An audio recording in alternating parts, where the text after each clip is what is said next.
What's up, everybody? Another episode of Verbal Garbage. We're going live with a really great childhood friend, great memories. Reid Kenneth, part of the show. Reid, tell the people about your situation right now. You're in Vermont. You're getting ready to relocate back to the home state of Jersey. Just tell us about it. Well, I just want to thank you for letting me join the show here, and really, it was quite a beautiful thing typing your podcast into Spotify and seeing that Oh man, that great graphic pop up. Did you make that? No, I went on Fiverr. It's like a little artist. Well, I had to reach out to a couple people, and I found a guy to do it. So a little bit of a language barrier and a time zone difference challenge. So what language? I have no idea. I'm guessing Farsi or whatever. Oh, okay. Am I doing good? You might be breaking sanctions on this. Shout out to Sonny Patel for providing that wonderful basketball court back in the day. So yeah, you're in Vermont now, and you told me you're getting ready to move back to Jersey. Is that by choice, by job? What's going on? Well, I just want to, I really love the graphic. The guy on Fiverr did a great job, and I liked the name of the show, Verbal Garbage. And Thank you, bro. Just trying to brainstorm and just come up with something, and that just kind of stuck. And I was like, I'm going to be talking about a bunch of crap anyway with some friends, so it just fit. I like it's a very man of the people kind of name. And I love the food selection because, pizza, of course, and the donut. And the thing I love about donuts is it's the one food that someone's like, oh, where'd you get that from? And you're like, oh, I went to Dunkin' Donuts. And they're like, oh, that makes sense. It's not like you're not judged like, oh, you didn't go to Del Frisco's for your pizza or something. It's funny. Funny you should bring that up. I'm kind of, I hate to say it, but I'm kind of a donut snob, and I don't want to go against your little thoughts there, but there's an L&M bakery where I grew up. I think it was Del Ran. That was a bakery my parents would frequent, my mom's side. And like anytime we go back to Jersey, we bring the donuts back individually, saran wrapped, frozen. So I'm a big donut snob. I didn't know you were actually a Del Ran kid. No, I'm not. That's where my mom grew up. So I had her. She's like, that's just a huge bakery that's been around forever. Family Bakery, L&M. Got to check it out when you move back. And they're famous for the cream donuts. Holy smokes, bro. Holy smokes. Wow. That's and then you grew up in Wexford. Hell yeah, my whole entire life. And then I just moved to Florida about 5 years ago now. Wow. So I miss Jersey, the aspects of the four major sports teams, being the big city, right outside of Philly, having all the concerts, the comedy shows coming there. But the weather in Florida, you get pretty used to it pretty quick. And despite what all you read and all you hear, there are a lot of cool people down here. I thought you were referring to me with the Reid thing, but yeah, I don't watch CNN and things like that. But where are you in Florida? Southwest, so it's right near Cape Coral, called North Fort Myers. So we're like about 3 hours from Orlando and 3 hours from Tampa. No, we're like an hour and 20 from Tampa. Excuse me. Nice. Yeah, My work's based out of Coral Gables, which I went to in December. But I went to so I work remotely, and I've been in Vermont for about a year, and previously before that, Queens and Jersey City, and then South Korea. So I'm like a South Korea. I'm returning home. Returning home in my adult age now to the great town of Medford. Dang, let's go, baby. That's a beautiful move. You excited for that? Get back home? Yeah, I'm not excited to lug the U-Haul with the car hitched 7.5 hours, but with the dog on board too. It's a great region. Got a lot of family, close friends there. Awesome, man. Super excited for you. And I just brought up the dog there, and speaking of animals, man, we spent a lot of time as kids growing up, teenagers, hanging out, playing ball, and one quote that stuck with me my whole life, when we would play 3-on-3 basketball games at Stockton, which is the elementary school we went to, if we had more than 6 guys, the guys would sit out and wait for the other game to rotate in. And one time, Reid and myself were sitting out waiting for a game, and this man went on to tell me that Beavers, guys, once were the size of bears. Reid, could you elaborate on this thought 10, 15 years later, please? Well, I mean, honestly, I'm surprised that the quote carried such weight because You don't know how impactful that quote was. I mean, truly. nature is kind of like the width of televisions throughout the past 50 years. They start out really big, you know. Yeah, giant snakes, giant birds, giant sloths until about the 1600s in Patagonia. Do sloths really carry an STD? Isn't that a rumor out there? I Chlamydia, I heard. I don't know, but I'm sure it spreads slowly. But no, nature is kind of, the more they start off, they're like, all right, let's go big with this. Let's get some big parks in there. And then it's like, all right, let's make this a little smaller. So, beavers were, at one point in the probably the size of my Corolla. We're not talking a 2006 Hummer or anything like that, but they're wonderful creatures. I've seen them in Vermont. They build beautiful homes, and I'm sure they had mansions when they were the size of cars. And what the beautiful thing about this is, that how impactful that quote was to me. 10 to 15 years later, you do such a beautiful job, and now I have it on recording. I mean, it's safe to say that little riff you just went on will stay with me for my lifetime. So, really, I mean, the animals are just, they're such cryptozoologists, which you'll often see on shows like Ancient Aliens and stuff. Well, I'm not a crypto guy. So. Are we going there? Your boy dipped his toe in the water. Well, sort of like animals, over time, the value of crypto shrinks from a very large thing to a beaver. So we're going in the reverse of the televisions, correct? Yeah, it's just like the beaver. It starts off big and it goes small. And I mean, the most interesting animals in nature are whales. How they were these, dog-like land animals, like way back when. They were land creatures. They went back to the sea. It's pretty smart. Well, everything came out of the sea. Whales went back in. Well, speaking of whales, Reid, I think me and a couple of the friends listening can relate when, we had an amazing swim club growing up, Wexford Lee's guys, and we were the Wexford Whales, and we could never get Reid to join the tribe. And, that swim team. And real quick, I got to make one quick shout out for my Nugent twins, Georgie Dubs, George Willard, the coach of the team. Imagine what you and Reid could have done. Reid could have been brainstorming on the sidelines, plotting the relay order, Brian's got to anchor the team, this and that. Talk to us, Reid. Why not the need for a swim club? Was it legal that the Nugent twins were part of the Wexford Swim Club? That's like some NCAA violation right there. They were not within the boundaries of. Well, let's shout out the Elliott girls as well, then, if we're going to be calling out the rule breakers. Now we can it's just recruiting violations left and right at Wexford Lee Swim Club. But you know what? I'm going to probably say the most pretentious thing you'll ever hear on the show. But having a backyard swim club really inhibited me socially growing up. Not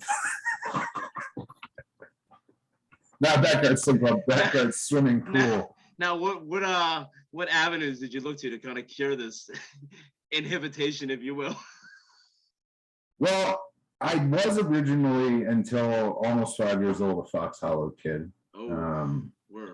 And well, we know some good seeds from there. We know some good sprouters. Big revelation I've never told anyone in the Wexford community was one year, I think maybe I was about 12, one summer, I secretly joined the Fox Hollow Swim Club. Podcast over. Reid, thank you for your time, brother. My mom wanted me to socialize with some Fox Hollow people I knew growing, like when I was really young. And she told me to keep it a secret at that time because how the Did you have taxis? Did you have taxis picking you up? Well, gas prices were 99 cents back then, so it was a lot easier. But I definitely, I wish I had joined the Wexford Swim Club. I had a pool in my backyard. I didn't utilize it enough, but the social experiences that all you guys got from the swim club, I definitely felt a bit left out, and like something was missing. And I was definitely, jealous because you guys had a fantastic time, and I was kind of the goody two shoes in Wicklow Court while you had different sectors of the neighborhood. Jeff Deppa was like my talking piece, or my familiar to the rest of the neighborhood. And Absolutely, then you had that connecting link right there, right? I mean, that's, I guess, how you kind of connected with the Lembos and etc, right? Never thought about and that. your street, I don't know if you guys were the 27 Yankees or the 93 Phillies.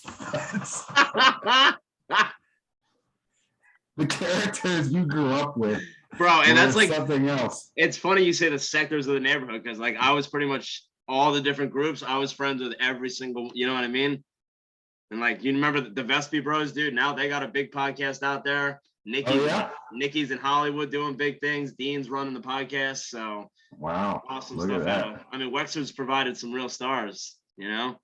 Yeah, RJ's in robotics doing some serious stuff. And I was thinking today, because the podcast is coming up, there were so many random kids. Remember like the Hummels and stuff? Holy crap. At the end of the court, right? Where the Brian and Matt lived? No, near where Jay and the Keplers lived. Oh, wow, the corner. Yeah.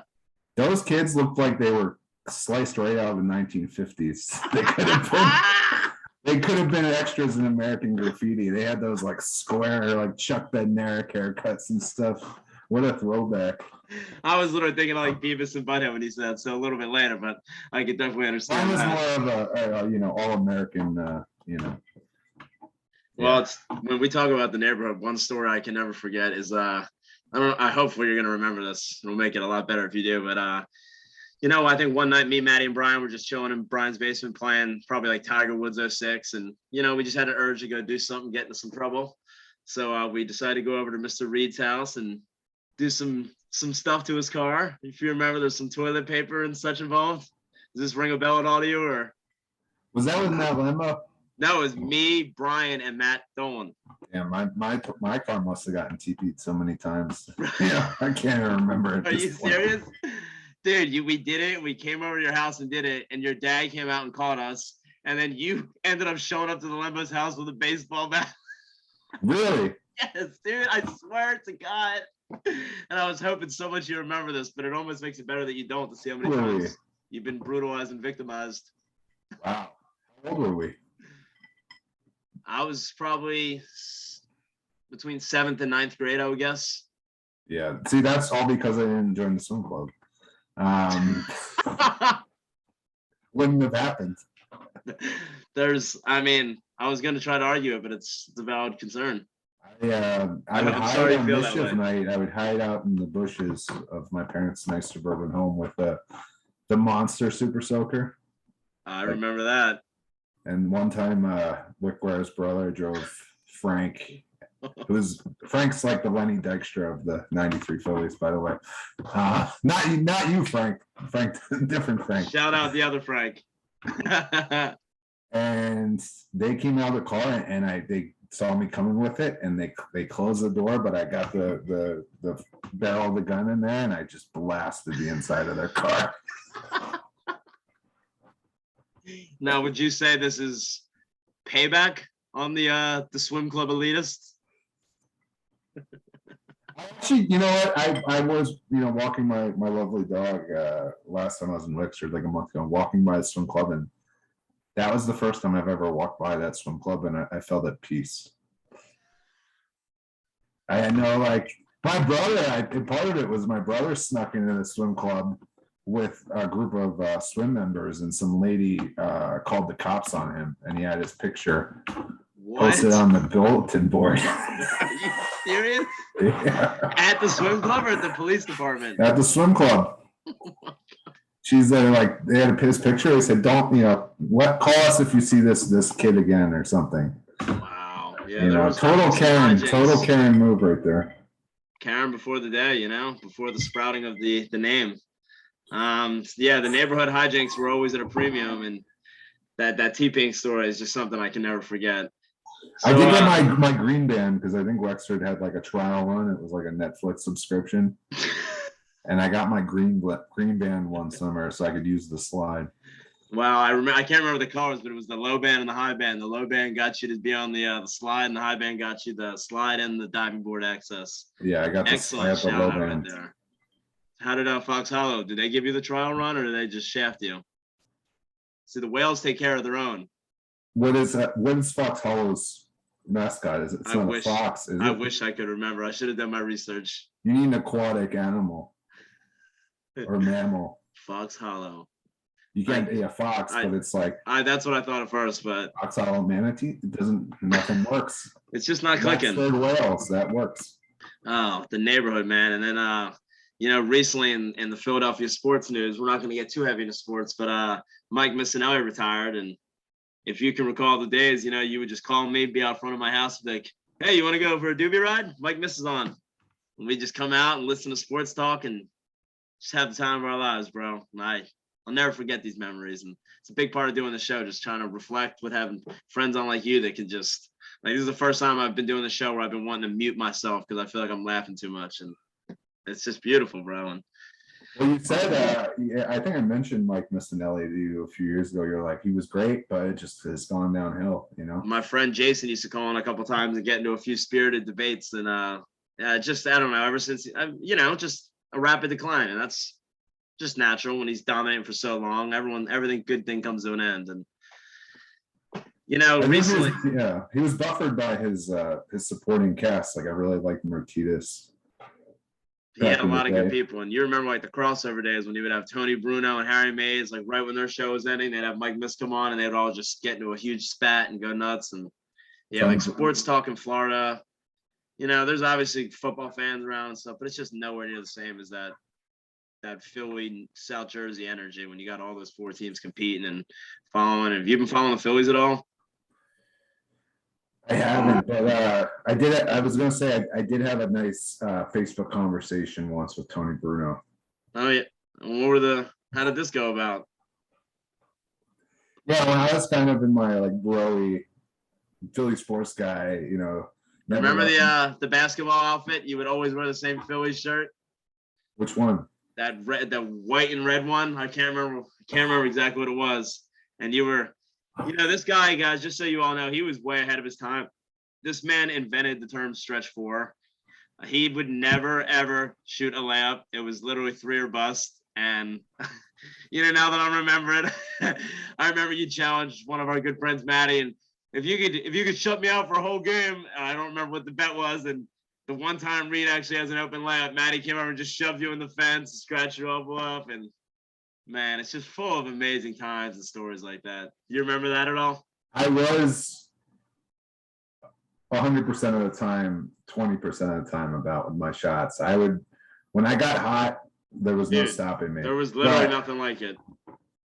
I definitely airball a few times before I hit that streak, but it's amazing with when I was hot with my shot like that, I knew I wasn't going to miss.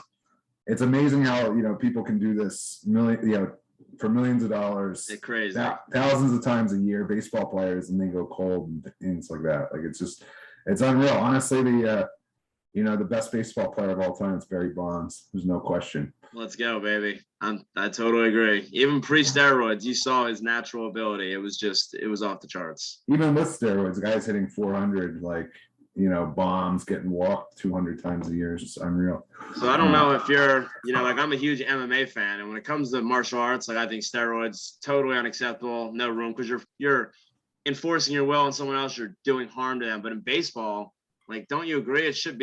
Everybody should be juicing up, sticking needles anywhere they can find. It's just more entertaining, right? Don't you? How do you feel about that? I know, even if you're not a big MMA fan.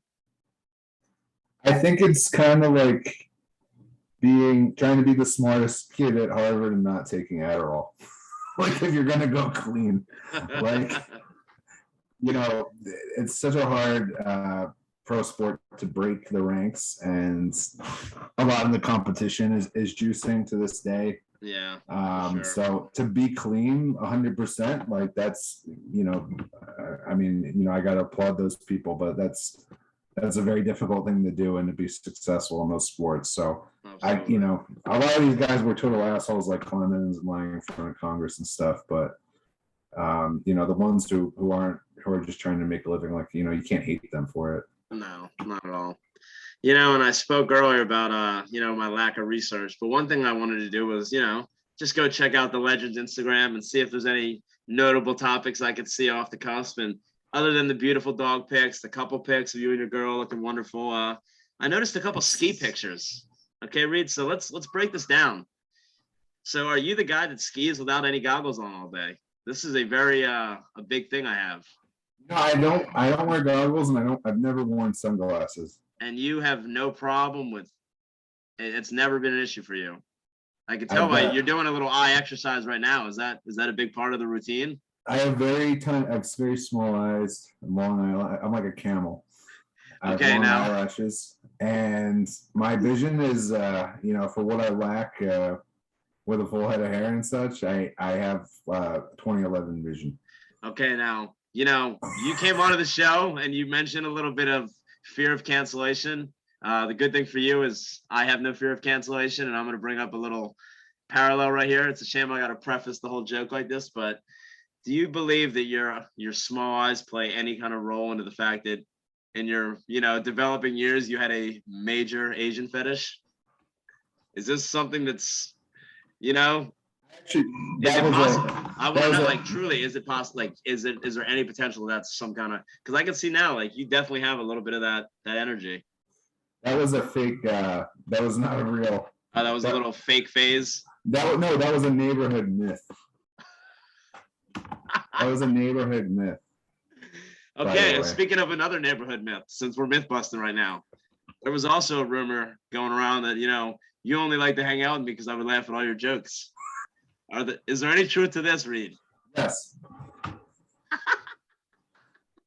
Not the. Hey, and we don't sugarcoat on the show. I don't sugarcoat the first part. The fetishized part was definitely. I'd always told you guys that was not true. So I mean, did I bring good energy and you just like it was for a confidence thing? Like, hey, this guy's gonna laugh. Let's have him around. Like, what's the story? Because let's not forget, they were my friends. You came into my friend group. Okay. It was both you and your brother, and that was a very kind of cloistered, lack of a swim club history nerd. Dude, Maybe a little sheltered. The World War II knowledge you would bond over with my brother and my dad is something that we're going to tell future generations about. And the history knowledge is really something we wanted to highlight with you. It's an absolutely amazing feature of yours. Tell us your favorite historical figure. Go.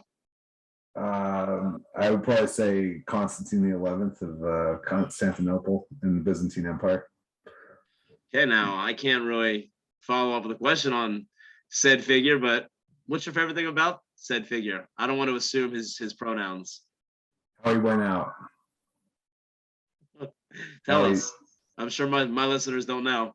1453. So the Roman Empire, just to give a little. No, please. This is what we want, baby. Build it up. So 1453 is when the Byzantine, also known as the Eastern Roman Empire, comes to a conclusion. Okay. In the 400s, starting with probably in the 300s, is Rome began to overspend and sort of break apart. Rome officially started to come to a conclusion in the 400s, and before that, kind of their last great emperor Constantine, who converted the empire to Christianity from paganism, decided, because of the kind of the crumbling circumstances and barbarians, along the Rhine and other places, and from Eastern Europe and such, decided to set up a second capital in what is today Turkey. And the second capital was called Constantinople after Constantine. So in the 400s, when Rome kind of broke apart, the Byzantine Empire, which still considered themselves Roman until their final days, sort of formed and grew and took parts of Italy and like from the Middle East, like Syria. Like when you see these Christian peoples in the Middle East and in North Africa and places, those are direct connections to this empire. And it eventually became smaller and smaller because of different groups, especially the Ottomans, all the way until the 1400s, when it was essentially just the great city of Constantinople, which is today Istanbul, Turkey. Istanbul, Constantinople, Istanbul, Constantinople. I remember that was a little jingle they taught us in middle school. So it's basically just Constantinople left. Triple walls. No one's ever really breached the walls ever in history. The Turks show up to end it. They have the first real severe cannons. Blasting apart the walls, a month siege.